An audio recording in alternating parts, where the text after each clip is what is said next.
So, hello, everybody. I'm so excited to be here with a good colleague, Craig Evans, who also has a common background as a fiddle player.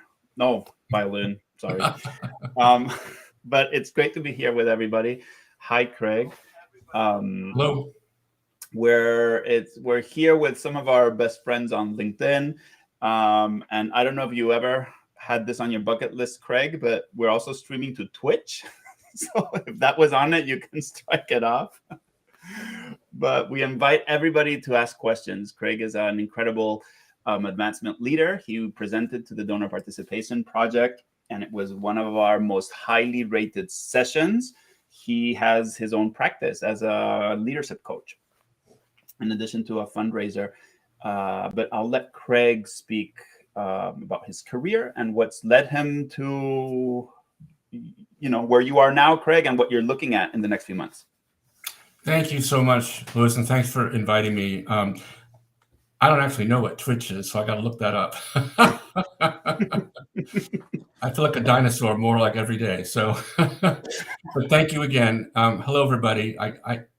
How many people do we have? Can you tell, Louis? I can't see. Let me see. I'm on LinkedIn. We have about 13 at this time. So Great. maybe what we do, Craig, shall we ask people to say hi, give their title, role, something like that? Would that be helpful? That'd be great. Maybe in the chat or something.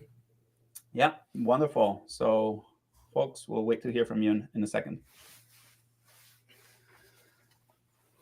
And there's a little bit of a lag with the live broadcast on LinkedIn. So, while that happens, I'll just say a few words about myself, and then we can see who else is here. So once again, thank you for having me. I'm currently the Associate Dean for Development and External Relations at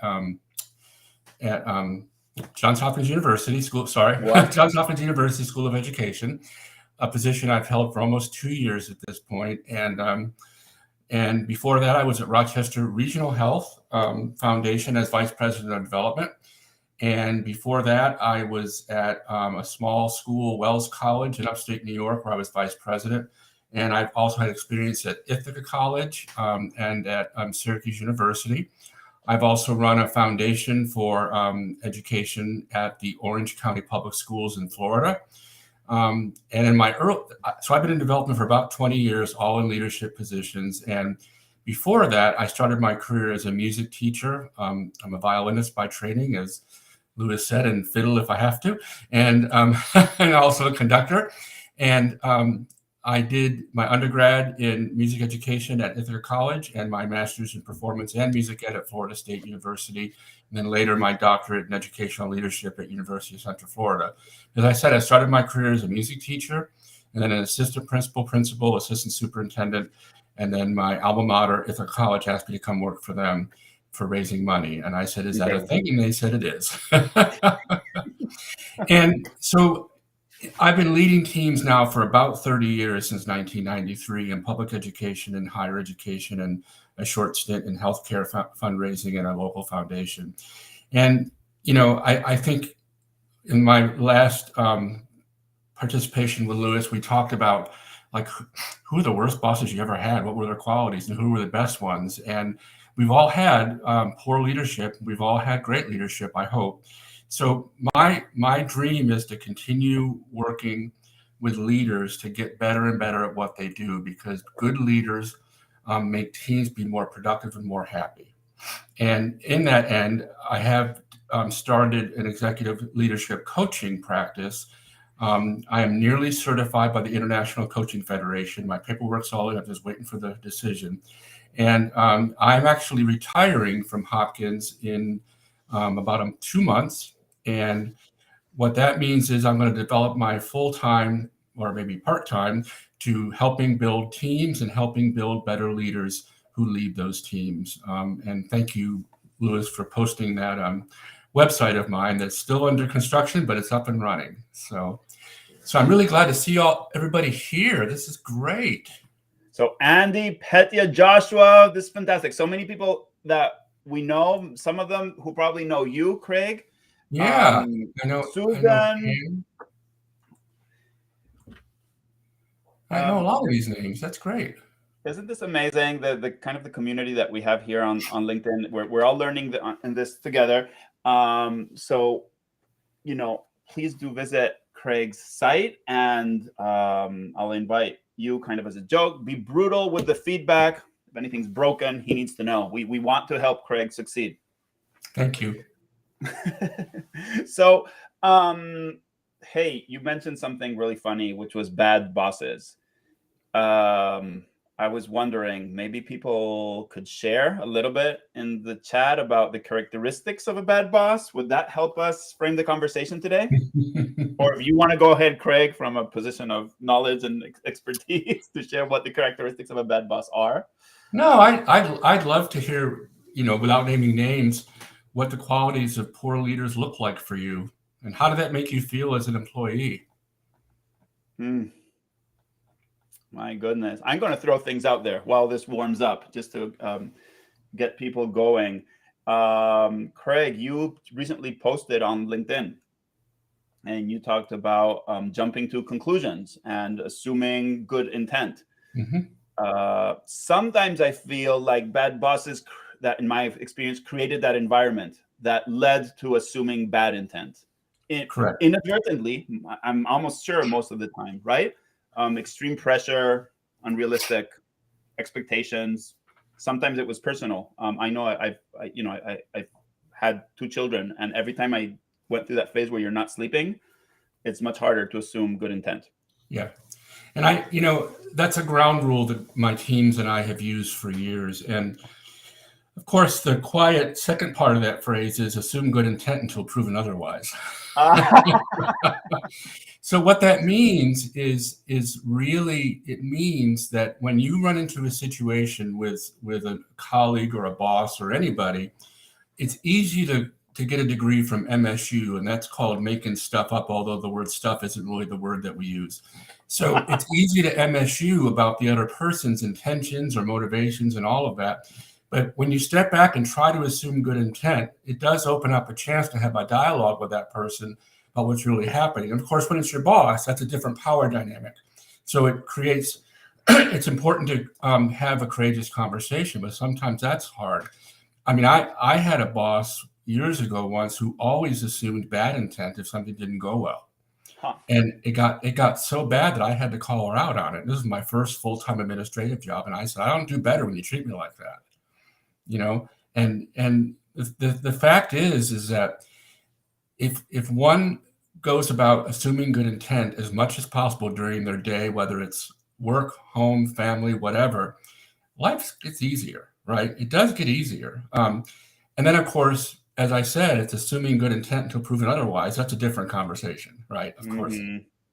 So I love this lack of trust, micromanaging, deliver messages between be the go-between. That's one of my favorites. And you're right. How much time do we have to discuss this?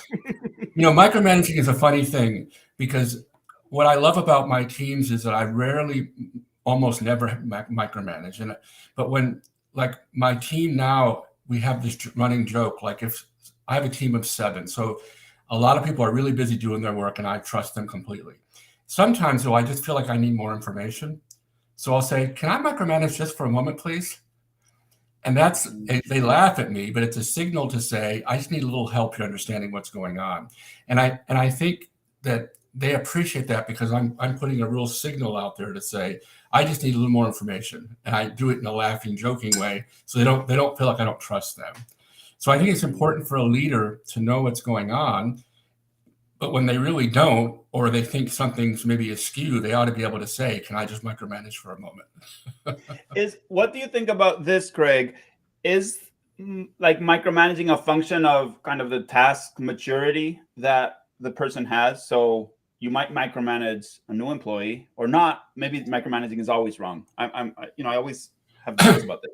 Yeah, I think micromanaging is a negative term, but I think to your point, Louis, I think that new employees need much more direction and specificity than experienced ones.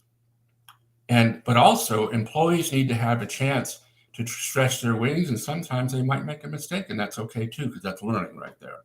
Mm-hmm. So I think when I was a school principal, I was 35 years old. I wasn't going to tell these 55-year-old teachers how to teach better, but I could work with my 23-year-old teachers in a very directive way, right?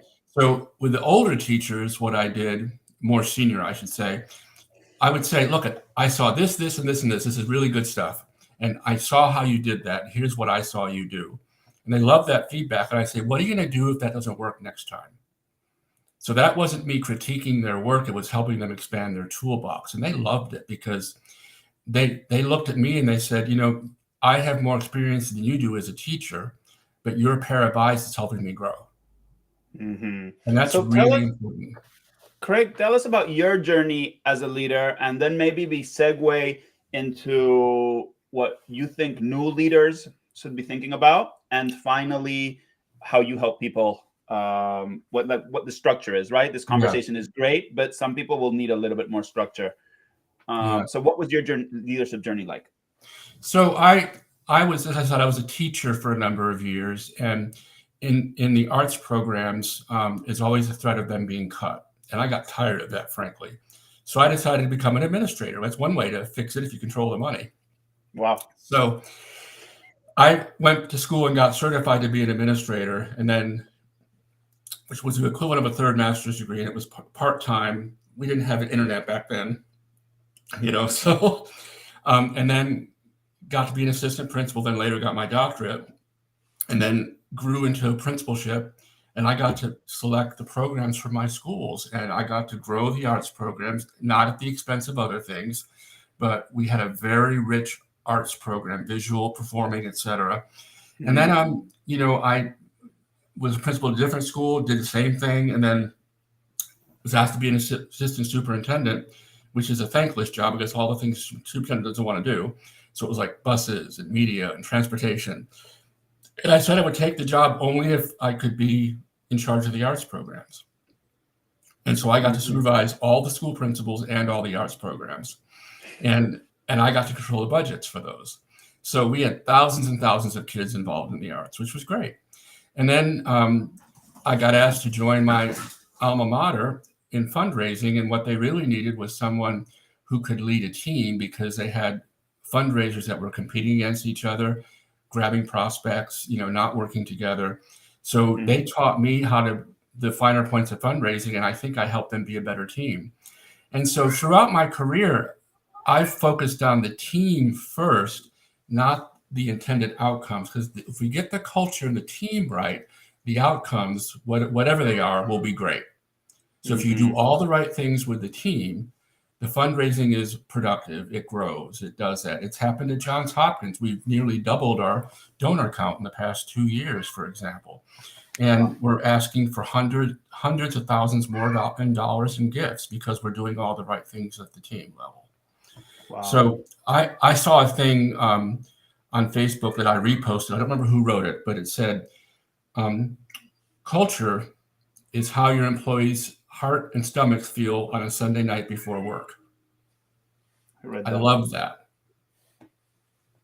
So if you focus on the team, if you focus on building the culture, good things happen. Just like in fundraising, if you do all the right things with the donor, the money will most likely come. And you actually don't start with the end in mind, actually, I don't think. And that's how I believe this. So you kind of taught yourself, you discovered this process of leadership, of good leadership?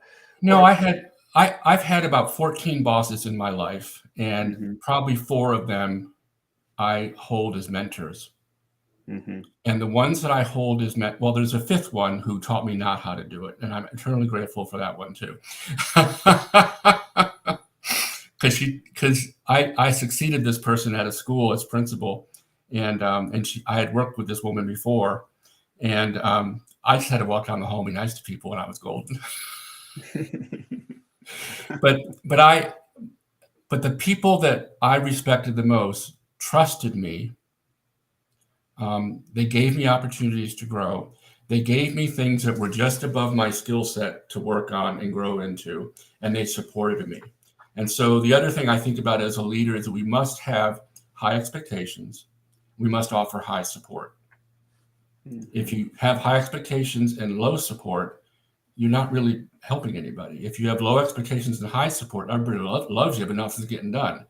So you have to have high expectations and high support. And the leaders that I work with, sometimes I failed and they didn't shake their finger at me. They said, what have we learned from this? And, that's huge, right? And the leaders that I continue to respect are the ones that trust and believe in my expertise and allow me to push back like I allow my team to push back. So we promised today that we were going to talk about some of the particular issues surrounding new leaders. From what I'm hearing you say right now, it sounds like this leadership thing takes a lot of time. So you have to have high expectations, and then you have to support people, which I know, intuitively for many that's lots of like meeting and soft type of things. Is that true? Am I generalizing? I would say that it can take some time, and if you don't take that time, your outcomes are going to be worse. Your retention's poor, your morale is poor. I would say that there are concrete ways to do this. I love that, Anne. Thank you. Kindness goes a long way too, right? Kindness goes a long way too. That's huge. I believe that to be effective in this, what happens is that you need to be very authentic with your team. So we literally sit down. When I first started at Hopkins, we've done it twice more now since we've had some employee changes. We sit down and develop ground rules together. And the first is always assume good intent, because I put that in there. And the team acts on these ground rules, which mean this is how we work together as a team, both through thick and thin. And then we do a thing called mutual expectations, where I ask them to write down what they expect from each other, like I do it on chart paper. And then I ask them what they expect from me as their leader, and I actually leave the room. Every time I've done this, I had at least one employee say, I've never had a boss ask me what I expect from them. And I said, well, welcome. And then I leave the room and I come back after they have that discussion and they walk me through and I ask clarifying questions. And then I ask them, I tell them what I expect from them. And these two documents appear in every agenda of our meeting. And how it works, because a couple months ago, I had a situation where 3 of my 7 folks were late for a meeting. And it was not on purpose, but stuff happens. But I was kind of torqued about it, right? And so we waited and I had the meeting and it was fine. And then later, one of my staff members comes in and says, I want to tell you about the meeting after the meeting. Now, y'all know what the meeting after the meeting is. Everybody has a meeting after the meeting. And I said, you had a meeting after the meeting? And she said, yes. And she told me that they talked about the fact that they had broken their ground rule and failed me by not being on time and not communicating that. And by the end of the day, the 4 members came in and apologized to me individually. Oh my goodness. We had a ground rule. We didn't follow it. We're sorry. It won't happen again. And I was blown away, actually. So that took maybe an hour, and it's become our sort of founding document, if you will. And then in one-on-ones, you just continue to build trust with your people. You ask good questions. You ask what people think. You be clear about your expectations. And pretty soon, there's nothing that team can't handle. To your point, I hate it when people talk about soft skills because they're hard.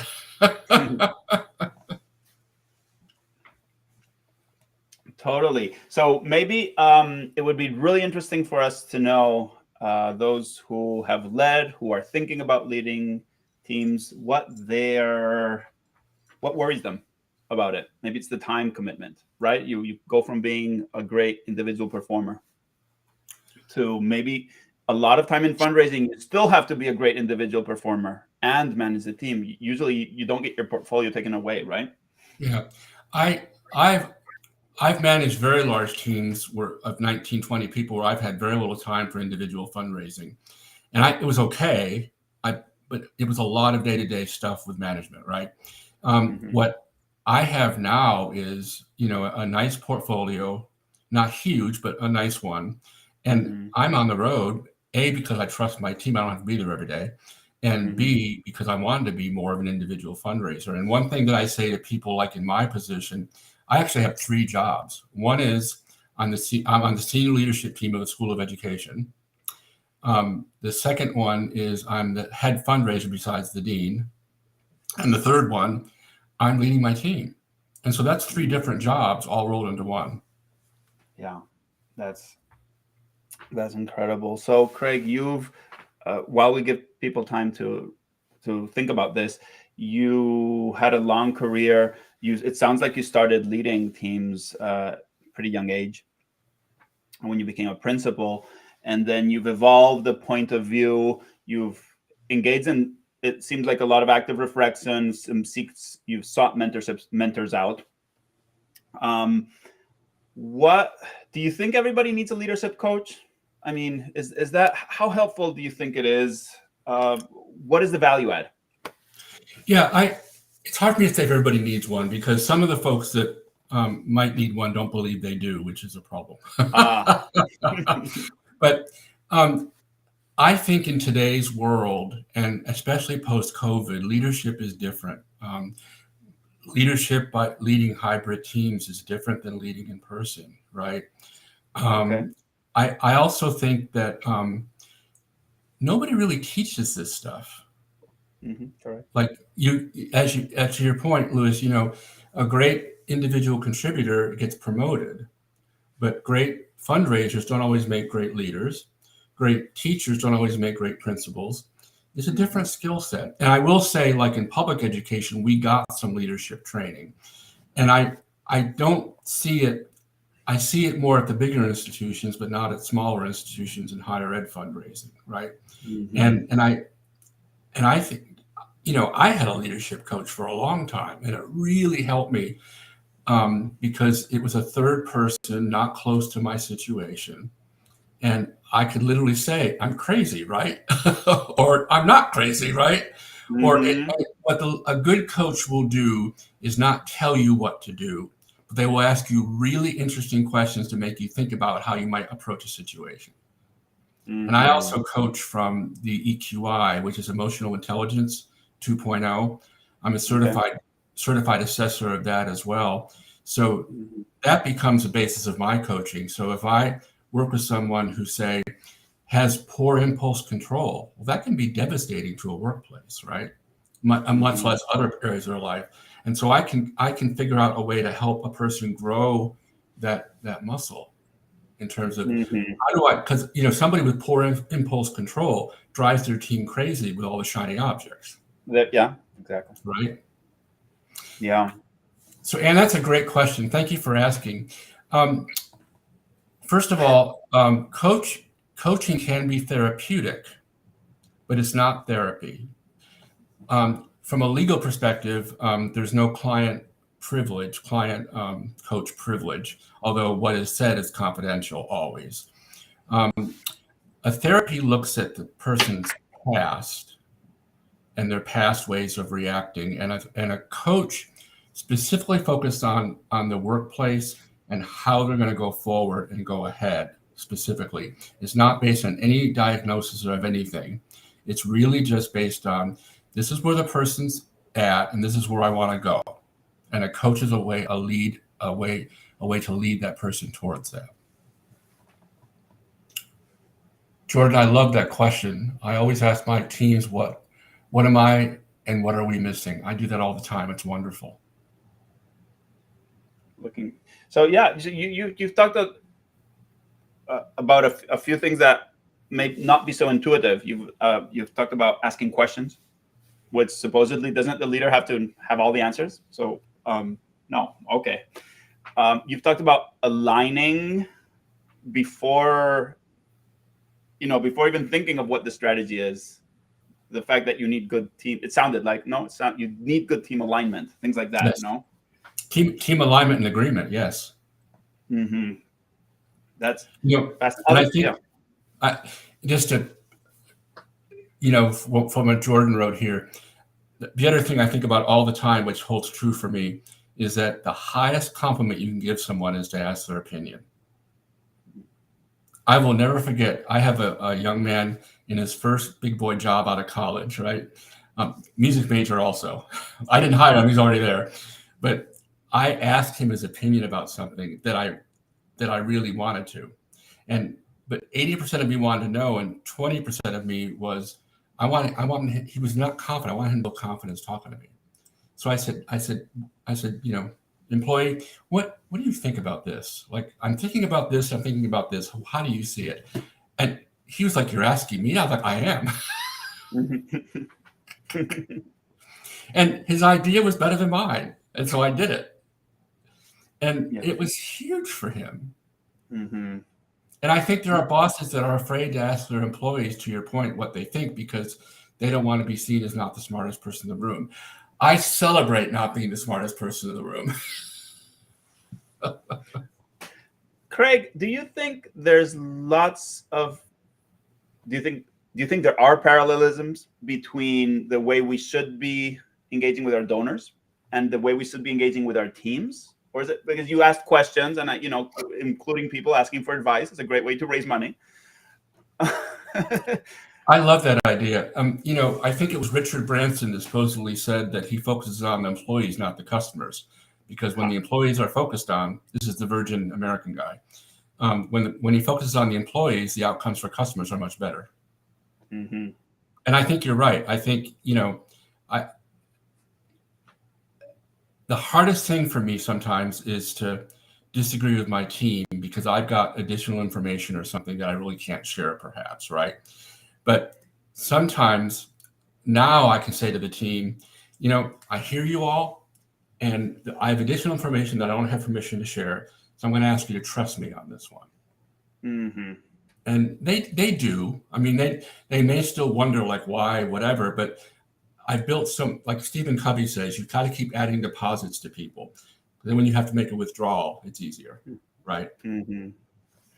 Okay, great. So walk us through, for those who are listening to this interview today and learning from your experience, but are thinking, hey, I wish there was a little bit more structure to this. And I hear this often, right, in this interview format. What does that look like in terms of maybe your coaching practice? So how do you start working with people and lead them through a process that, creates change? Yeah. So as I said, I usually ask clients to take the EQI assessment, and that measures the components of emotional intelligence. And I hope that everybody's familiar with that. I'll pull up a link real fast that I'll send you guys to look at. And based on that assessment, let me just do this real fast. Yeah, you're going to have to chat it privately to me, Craig, and then I'll share it. You're not going to be able to share it with the LinkedIn crowd here. Yeah.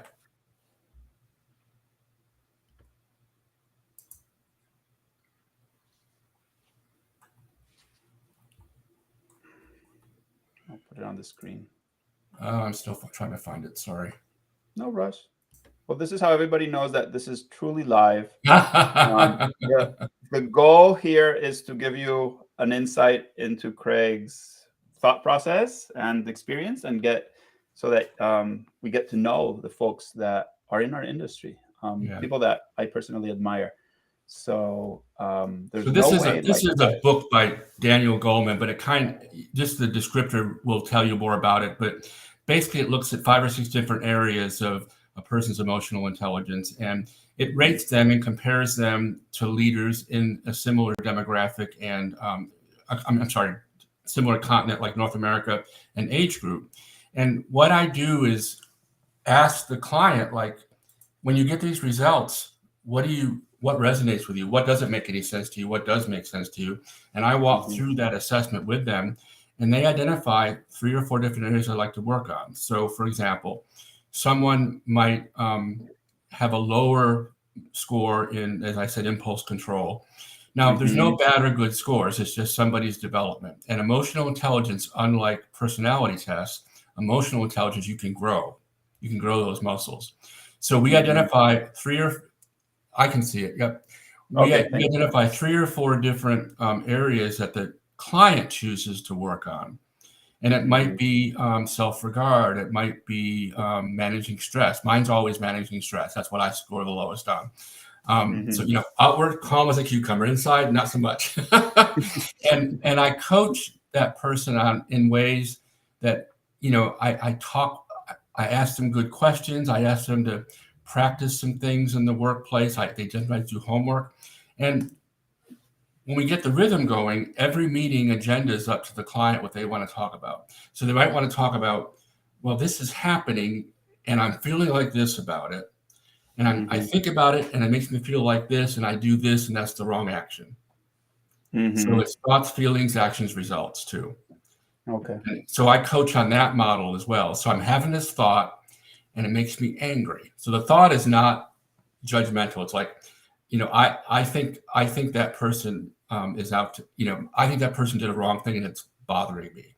And then I feel anxious about that or upset about it. And then I might want to lash out and my result is what I get from that. So I try to work with the client to intervene between the feeling and the action in those situations.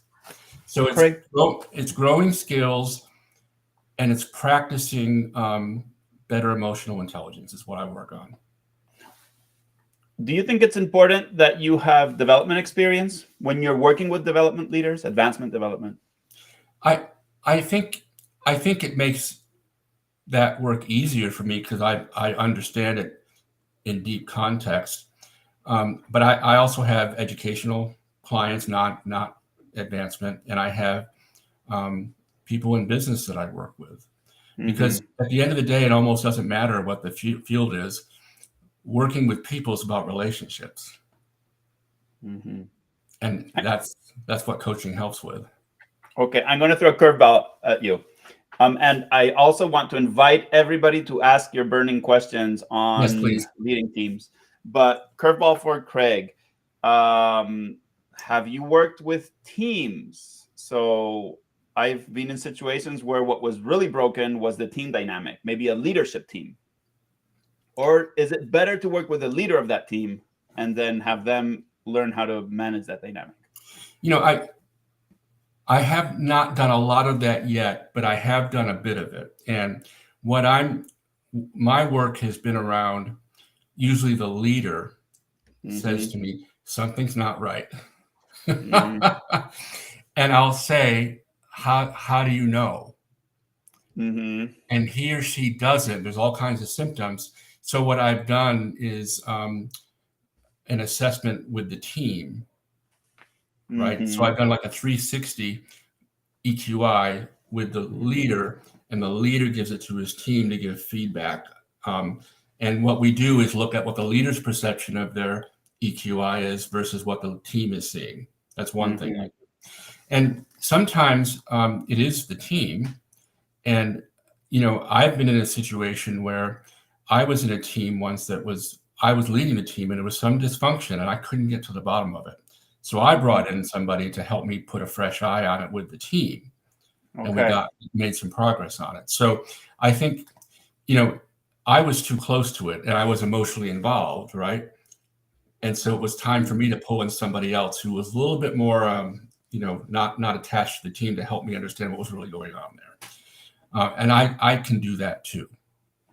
This is fascinating. May I ask what the issue with the team was, if it's anything shareable? It was just folks not getting along and undermining each other. And, and it was like, I tried to work with each couple. It was just a few people and I tried to work with each of them. And I finally had to sort of have an ultimatum and say, if I was still a principal, I'd call your mothers. But then we got some help, and it was a combination of me having to think about things and approaching things differently, plus the team, holding the team accountable and each other accountable. Those dynamics are so interesting. A comment from Melanie. Thank you, Melanie. She's reading this book that she's recommending. Transform your team with the Enneagram. Build trust, decrease stress, and increase productivity. Sounds like a dream outcome. That's great. Thank you. Thank you, Melanie. Any other recommendations will be hugely appreciated. You've seen Craig's link to his website, which we've invited you to ruthlessly criticize and just in general get back to him. And I'm sure he'll be glad to chat with you. If you wanted to learn more about Craig, he did this extraordinary session in our lunch analysis series at the Donor Participation Project. If you sign up there, you'll get a link to the resource library, which Craig kindly agreed to leave his video on there. So that's another way that you can get to know him a little bit more. I'd love for any questions. Anybody have any questions for me? Exactly. No softballs. I'm good. So ask questions. I'm going to keep going, but actually it's much more interesting to hear from you. Okay, what do you tell skeptics? Are there skeptics of leadership coaching? They think it's just a lot of talking, and what people really need is, usually they say more structure, templates, metrics, and that makes things work out magically. So I had a leader once recently say to me, I don't understand why people just can't come to work and just do their damn jobs. Mm-hmm. Everybody's so emotional. And I said, I don't know, I might suggest they're passionate. Mm-hmm. And I said, has any place you've ever worked had people just come in and do their job and be satisfied and go home? He says, no. And I said, exactly the point. So I think there are people out there that think, there are. I had somebody once say to me that I believe that people should have more fealty to the institution versus their own lives. And I just don't agree with that, right? I just don't agree with that. So I just feel like there are leaders that will never subscribe to this because they just feel like they can tell people what to do and they should do it. And if they don't, it's their problem, not theirs, not the leader's problem. Mm-hmm. There are people, though, in the workplace that are voting with their feet. Mm-hmm. I follow a lot of the human workplace stuff on LinkedIn with Liz Ryan, and I don't agree with everything she says, but she says a lot of good things about how the relationship between leaders and their employees has changed. And it was changing before COVID, right? Yeah. But I think if you can still be nice to people and be kind to people and still hold them accountable, I think that's possible. It's fascinating. Thank you, Craig. A question from Petia. How to deal with a situation where team member A complains about team member B, but they're not actually speaking amongst each other. How do you suggest to handle this? Now, see, that's a great question because it does feel like middle school girls again, right? Not girls, but middle school lunch, right? But so what has to happen is that I have a team member comes to me and complains about so-and-so. And I'll say, what have you done about that? What do you plan to do about that? What do you want to do about that? And my team knows so well now that what they really want is coaching on how to approach that person, right? But absent that, I would say, I think it's your job to talk to that person. And do you want to have some coaching on how to have that conversation?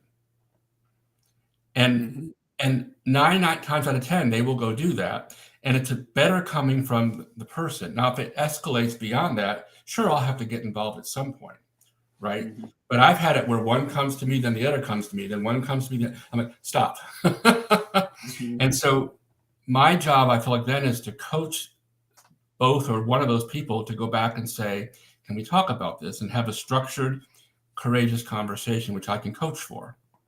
And once you learn how to do that, it becomes easy. I have nobody coming to me anymore complaining about anybody. I don't have that. Craig, you must be the least satisfying boss ever. Like, I don't want to go to a boss and just get more questions thrown back at me. I want to fix. I want you to do something about it. Yeah.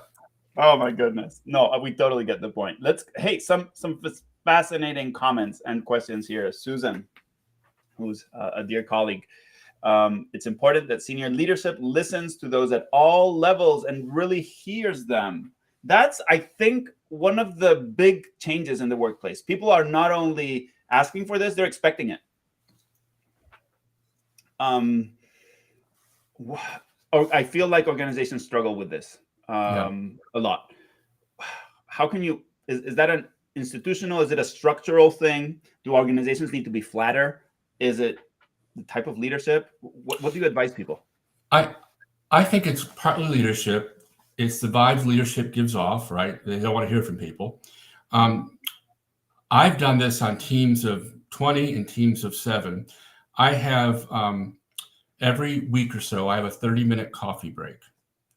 And it's optional, but anybody can come. And the only rule is you can't talk about work. Mm-hmm. And I do it in person when we're all in person, but I do it remotely now. And that's one way just to get to know people a little bit, right? But I think leaders have, especially with younger employees who might have more fear around this, need to be very authentic about asking. Like this young man that works with me, I say to him all the time now, what do you think about this? And I'm thinking about this. And do you have any ideas? He's like 25 years old. I just put him in charge of a hiring committee because I want him to grow that skill. Mm-hmm. And he said, well, do you want me to run each candidate by you? And I says, no. I said, if you like them, put them in front of the committee, and then I'll be the decider though with your help.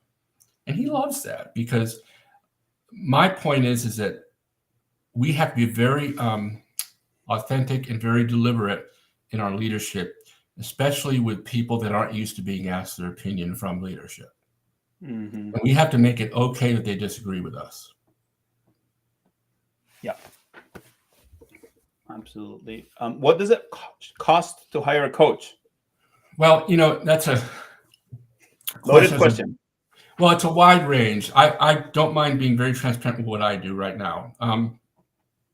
And I know many coaches operate like this. I asked the client for a 4-month agreement. My clients I see every other week, so twice a month, that's 8 sessions. I'm available in between for emergency calls or like I need to talk for 10 minutes about this situation without additional charge. And I charge $175 per session. And often the institution will pay me directly, so I have to write the contract with them. Often it's the individual pay me. I ask for the money up front. And if after 4 months, we revisit the relationship to see if we want to continue that. At some point when I get fully certified, I'll probably raise my prices to $200. I know coaches that charge $250, $300, $500.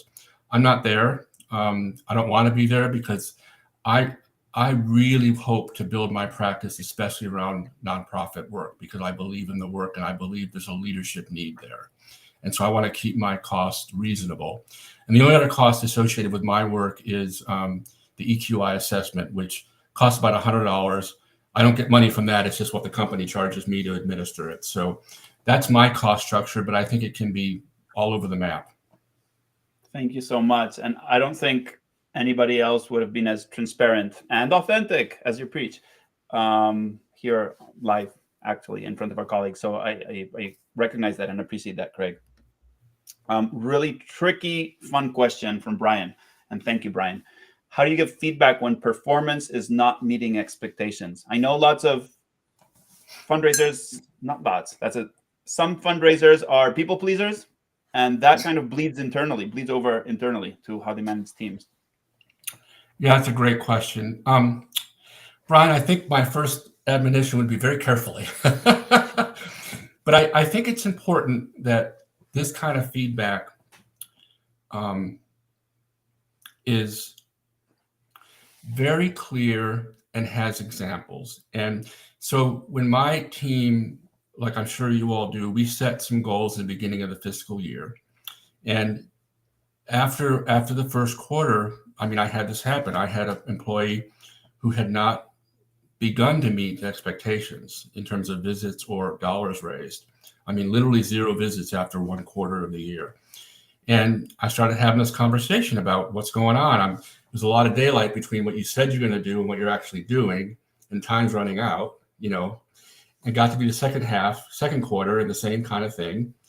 And then by the third, it wasn't possible for her to meet her goals. And so I sensed that she was unhappy in the job. And I kept saying things like, are my expectations unreasonable? No. Is the strategy unreasonable, how we're thinking about this? No. I said, then what's going on? What support do you need from me? And at the end of the day, I had to say, you're not meeting expectations, and here's why. Here are the things that we've talked about over the past 3 months, and I had documented some of this. And I said, I'm just not sure you're gonna be successful this year, but I'm more concerned that you're not happy in the job. And she came back the next day and said, thank you, you're right, I'm not happy in the job. So I said, what do you want to do? And we found her a position that she's very happy in, and now she wants me to coach her. But I think it's really important that you have an honest, respectful, and kind conversation and be very clear about what it is that you expect. And it shouldn't be a surprise to the employee. When you do it like that, it's not as stressful. Like, I don't worry about meetings like that anymore, because I just know I've talked about this with the employee over time. And it is the most stressful thing you can do as a leader. When I was a principal, I had to let go of a tenured teacher, which is really hard to do. And she asked me how I slept at night. And I said, I always sleep poorly when I don't do the right thing. You know, and so that, you know, some of my coaching revolves around that with leaders, about how to have that conversation with people and how to practice that conversation with people. And that's where a coach or a third party can help you articulate how you want to present that message to an employee who's not performing. I hope that's helpful. I found it incredibly so. Brian, please feel free to ask follow-up questions. We have a couple of minutes. If you'd care to give a thumbs up or thumbs down, just to know if this type of session was helpful to you. Do you want us to talk more about leadership? Maybe even potentially, if Craig is still available, to come back at some point in the future. We'd love to hear that. It's both the content and the delivery format that would be helpful for us to know if this works for you, if you got value out of it. As we wrap up, I'll just invite you one last time to ask a question, but also check out the Donor Participation Project site, joindpp.org. Check out, I'm going to look up the link to your site, evansleadershipcoach.com, there for some additional information. I think you have some resources there and that might be helpful for people. There's one more question or comment here, and I totally agree. Do you see that, Louis? Yes, let me put it on the screen. So Can I just jump in and say if an employee complains of sexual harassment, that would not be a moment for them to go back and engage with the person they claimed harassed them? Absolutely correct. That goes straight to HR. I appreciate that person who wrote that in, because what I talk about is your sort of day-to-day conflicts about tasks or roles or things like that. But when it's harassment of any sort, or God forbid physical stuff, no, that's not that at all. It is our job to protect the the victim in that sense. So absolutely right. Thank you for saying that. Thank you. And I would also just invite all of you, if you'd like to hook up with me on LinkedIn, my profile's up there. Love to have more friends on LinkedIn. Absolutely. And I know for certain that Craig is wonderful at responding and being generally helpful. Petya found value in this session. Thank you. Others that are here, please do let us know. And otherwise, we look forward to staying in touch with you, Craig. It's been wonderful. Every time we've met or I've sat in one of your presentations, it's been a learning journey for myself and for others, I believe. So we wish you best of luck and success, which we're sure is going to happen. Thank you, Louis. And thanks, everybody. It's great to meet you all sort of virtually here. Next time in person. Bye, everybody.